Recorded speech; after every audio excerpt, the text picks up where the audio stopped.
எவ்வளோ காஸ்ட்லியான மீன் வாங்கி நம்ம சாப்பிட்டாலும், இந்த சால மீன் குழம்புல உள்ள டேஸ்ட் வேற எந்த மீன்லயும் வராதுங்க. எங்க ஊர் பக்கத்தில தான் மணப்பாடு இருக்கு. ஸோ அங்கருந்து எங்களுக்கு ஃப்ரெஷ்ஷான மீன் எல்லாமே எங்களுக்கு கிடைக்கும். சால மீனுக்கு ஃபேமஸே பார்த்தீங்கன்னா மணப்பாடு தாங்க. இந்த சால மீன் என்ன சொல்லுவாங்கன்னா, மணப்பாடு மல்லின்னு சொல்லுவாங்கங்க. அவ்வளோ ரொம்ப ஃபேமஸ் இந்த சால மீன் எங்க ஊர்ல. ரொம்ப ஃப்ரெஷ்ஷாவே கிடைக்கும். இப்போ ஹாலிடேஸ்க்காக என்னோட தங்கச்சி ஊருக்கு வந்திருக்காங்க.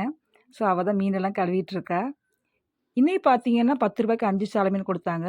சம்டைம்ஸ் பார்த்தீங்கன்னா ரூ. 10க்கு 20 சால மீன், 25 சால மீன் கிடைக்கும்.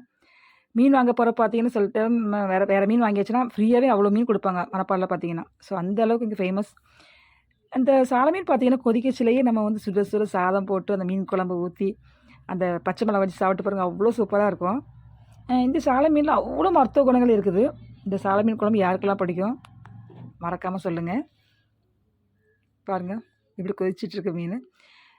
நாங்கலாம் பார்த்தீங்கன்னா, அந்த மீன் குழம்பு கண்டிப்பா வந்து மீன் பொரிச்ச மீனு, இல்லன்னா கண்டிப்பா மாம்பழம் கூட்டி சாப்பிடுவோம்.